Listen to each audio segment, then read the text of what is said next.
Sepak bola Italia, kita semua tahu begitu kental akan sejarah. Di era 90-an khususnya, kompetisi ini menjadi tujuan bagi para pemain dunia. Mereka yang berstatus bintang banyak yang ingin tampil di Italia karena memang dikenal ketat dan penuh hiburan. Selain memiliki citra sebagai salah satu kompetisi paling indah dan bersejarah, Italia yang dikenal dengan kompetisi Serie A-nya itu juga dikenal dengan kumpulan supporter hebatnya. Bicara tentang sepak bola, memang kurang lengkap rasanya bila tak menyertakan kumpulan orang yang setia berdiri dan bernyanyi sepanjang 90 menit lamanya. Di Italia sendiri, supporter tidak hanya menyoal tentang sekumpulan orang yang datang ke stadion, kemudian mendukung tim yang dibelanya sepanjang 90 menit. Mereka punya banyak sekali lapisan dan punya beragam cerita untuk diungkap. Sayangnya, meski dikenal sebagai salah satu negara dengan ajang sepak bola terbaik, Italia melalui para supporternya tak pernah lepas dari kalimat negatif dalam setiap paragraf yang tersaji di sebuah cerita sepak bola. Para pendukung fanatik di Italia biasa disebut sebagai ultras. Ultras sendiri levelnya masih lebih tinggi dari tifosi yang biasanya hanya berstatus sebagai pendukung ketika timnya bertanding. Ultras memiliki makna yang lebih dalam, di mana setiap orang yang berada di dalamnya cenderung lebih fanatik dan selalu tampil dengan gaya unik. Mereka tak segan membawa bendera besar, menghias tubuh, menggunakan suar, sampai membentuk sebuah koreografi yang akan selalu diingat oleh halayak. Di balik itu, tindakan para ultras juga tak jarang dianggap terlalu ekstrim. Mereka tak segan melakukan kekerasan, pembunuhan, sampai melakukan hinaan bernada rasis terhadap para pemain sekalipun. Ultras di Italia tak jauh beda dengan para hooligan di Inggris. Mereka selalu punya tempat pertempuran sendiri. Keberadaan mereka diketahui mulai muncul pada era 60-an. Kemudian pada era 70-an, jumlah mereka makin berkembang, dari klub-klub besar sampai klub semenjana yang memang layak mendapatkan dukungan. Ultras di Italia tak jarang memiliki hubungan dengan gerakan politik. Oleh sebab itu, tak sedikit pemain yang memiliki ideologi tertentu, sulit bergabung dengan klub yang menolak ideologi sang pemain. Hal itu terjadi karena mendapat penolakan dari para pendukung tim yang dibela. Salah satu contohnya terjadi pada tahun 1992 ketika Lazio kedatangan pemain asal Belanda bernama Aaron Winter. Sebuah penolakan langsung digaungkan.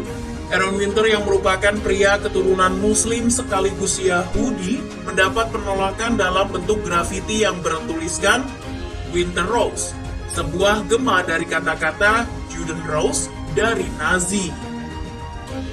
Selain hal tersebut, seperti yang sudah dijelaskan, Ultras Italia juga lekat dengan berbagai kekerasan. Beberapa yang paling diingat adalah ketika Ultras Genoa bersama Claudio Spagnolo ditusuk saat akan melakukan perjalanan ke stadion. Kemudian ada nama Vincenzo Paparelli dari Lazio yang tewas setelah kepalanya terkena tembakan.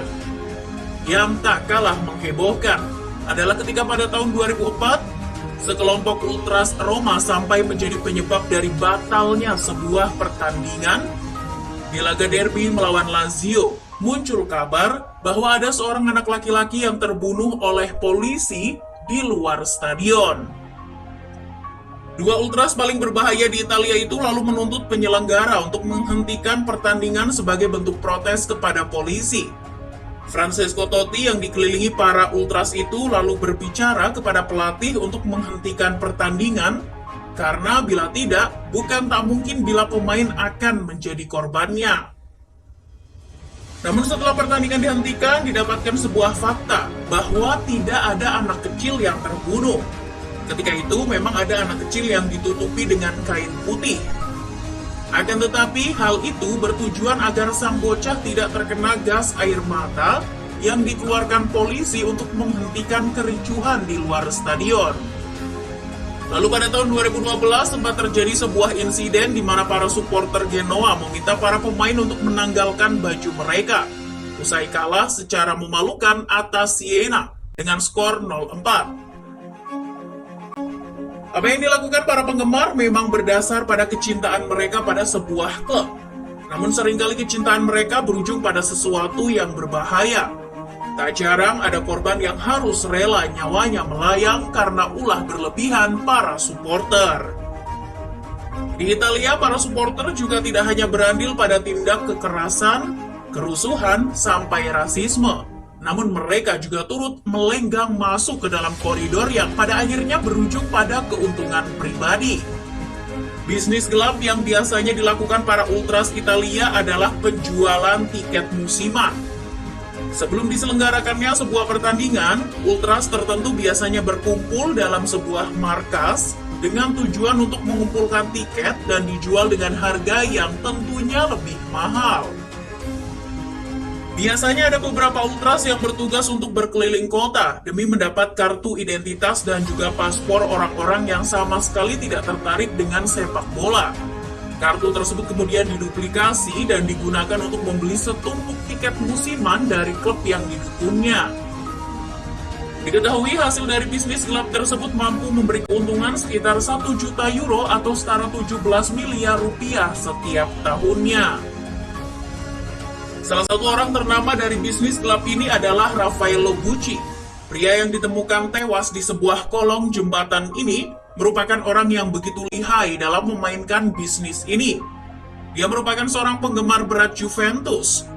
Dia tumbuh besar sebagai penggemar yang turut menjadi saksi dari kehebatan Platini, Baggio, Ravanelli, Vialli sampai Del Piero.